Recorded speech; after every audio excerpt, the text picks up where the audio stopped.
Live from Fargo and serving you on TV, online, and on the go. This is Valley News Live at 5. We begin with new information tonight. Police now have a suspect in an arson fire at the Somali-operated Juba coffee shop in Grand Forks. Thanks for joining us. They have released a video clip and still image of someone breaking the front window of the shop just before fire heavily damaged the business. Now, the fire follows racist graffiti found on the front window of the coffee shop last weekend. Valley News Team's Neil Carlson shows us the latest on all this. Police say surveillance video from inside the Juba coffee shop shows someone breaking the front window just before the fire started around 2 a.m. Tuesday. We were able to see how the fire began. However, that information is not going to be released at this time. The video and the still were released in the interest of hopefully obtaining some assistance in identifying this individual. The second point in this investigation is racist graffiti.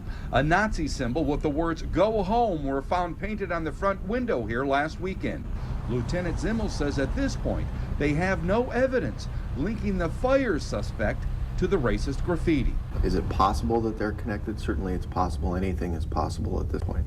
But we're not moving forward with the assumption that they are. We're going to conduct neutral, unbiased, thorough, and complete investigations and let the evidence lead us where it leads. And at this point, police are hoping this surveillance video and still photo will lead to one of our viewers identifying the suspect. In Grand Forks, Neil Carlson, Valley News Live. Police say it's likely that the suspect may have suffered an injury to their right hand or arm. If you have any information regarding the fire or graffiti at the coffee shop, you're asked to contact Grand Forks Police right away. No injuries, but 3 juvenile arrests in a high-speed chase and crash in a stolen car just east of Dilworth. That's where it ended. It started on I-94 near Barnesville, Minnesota, covered 20 miles, and before it was over, speeds topped 100 miles an hour. The State Patrol says they had to use a device to flatten the stolen car's tires, and it worked. The car plowed into a semi. There were 3 people in the car and ran off, but it didn't take very long before officers caught up with them. Pursuits are very unpredictable. You don't know what's obviously going through the suspect's mind, why this is going down. It can become very dangerous. So again, law enforcement, we take all precautions necessary. We're properly trained, and there's things that we constantly evaluate and immediately reevaluate during the course of these pursuits. The State Patrol is still investigating this crash. Well, outside, it was a delightful December day. Again, I think we may have seen some 40s in some areas. It almost felt like it was warm. You could walk around without the jacket today. Let's talk to Hutch to see what's going to go on tonight. Hutch? Yeah, we had 40s here in the Red River Valley, 50s in the James River Valley and Devil's Lake Basin, and believe it or not, 60s in the central portion of the Dakotas today. Now, we do have some clouds moving through the region, and our weather is going to, while remaining mild, become unsettled over the next several days. There is rain moving into the western Dakotas and some moving along the international border that could impact our western counties this evening. But Fargo-Moorhead remains dry and mild. South wind 5 to 10 miles per hour, so pretty comfortable. But by the time we get to the overnight hours, see that there is a chance of some sprinkles in the forecast. That's rain.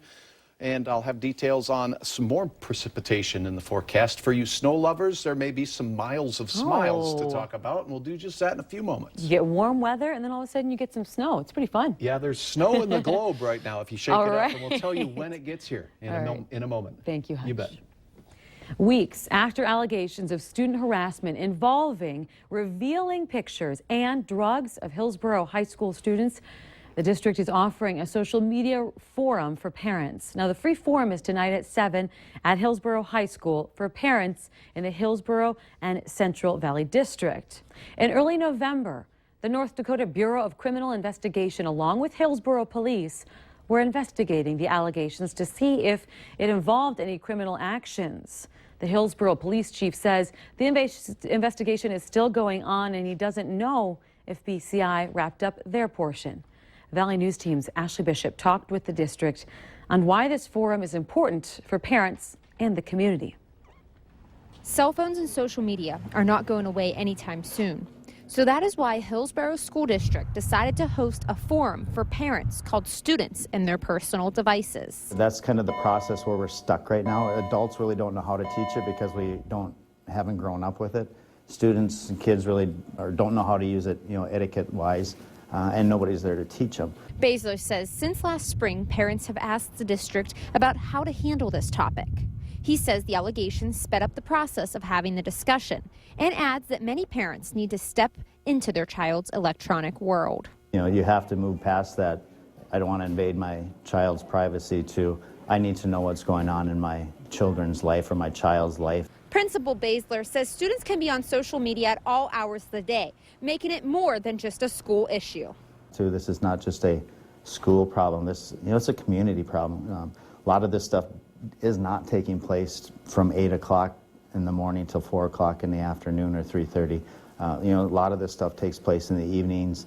On the weekends, it takes places in the school, it takes places in churches, it takes places at public meetings. The forum is being led by Fargo Police. Officer Joel Vettel says he hopes to give parents the tools they can use to start talking with their children about tough topics like sexting. Part of being a parent is holding my child accountable, and part of that is giving them the guidelines. This is what's acceptable, this is what's not acceptable. In Hillsborough, Ashley Bishop, Valley News Live. Principal Baszler says they reached out to Fargo because they have had similar discussions across the state and say Hillsborough Police is investigating the allegations. A Grand Forks woman is concerned about the safety of her grandchildren after the man charged with sexually assaulting them disappeared. 33-year-old Brett Goulet of Crookston faces 2 counts of first-degree sexual conduct after allegedly raping 2 girls who are now 14 and 10 years old. Goulet has disappeared, and authorities have issued a warrant for his arrest. If you know of his whereabouts, you're asked to contact police immediately. An argument that began on social media between 2 groups ended with a call to police. Police say after the argument, the 2 groups decided to confront one another. Fargo police say the fight happened Tuesday afternoon in South Fargo. When officers arrived, one of the groups had left. Police believe a stun gun and brass knuckles may have been involved. The Street Crimes Unit located a suspect vehicle after the incident, and shortly after, 2 possible suspects were located. One of the suspects, a juvenile, was sent to juvenile court for aggravated assault. Police say the 2 groups involved do have a history. The St. Paul Teachers Union is threatening to strike after a student attacked a teacher and an assistant principal at St. Paul Central High School. The union is asking for a number of changes to make classrooms and halls safer. Charges have now been filed against a 16-year-old St. Paul boy who police say assaulted the 2 school staff members as they were trying to break up a fight in the school cafeteria on Friday. 2 teens were fighting over who had better football stats when, according to the complaint, the boy slammed the teacher's face into a concrete wall, threw him onto a chair and table, and then got on top of the teacher and started choking him. The teacher was hospitalized with a traumatic brain injury. Police say an assistant principal was also pushed into a wall, but the student denies that he assaulted school staff. Holly, mistletoe, a Christmas tree. There's plenty of holiday decorations that we're bringing into our home. But what's safe for our pets? Veterinarians say those plants are poisonous if dogs and cats try to eat them. Also, if you have a real tree, make sure pets don't drink the water. It could cause some stomach irritation. And while they play or get walked out in the cold, think about keeping them away from sidewalks and streets that have just been salted. It just takes such a small amount of antifreeze to damage kidneys. And dogs and cats like antifreeze. It's ethylene glycol. It tastes really sweet, so it can be very dangerous. So that's something to look out for. And if you're busy holiday shopping or headed to Grandma's house for the holidays, there's a place for your little loved ones that prides itself on taking care of them. Eddie and Barkus has 2 locations, one in South Fargo and one in Harwood, that has many acres for your little pup to run.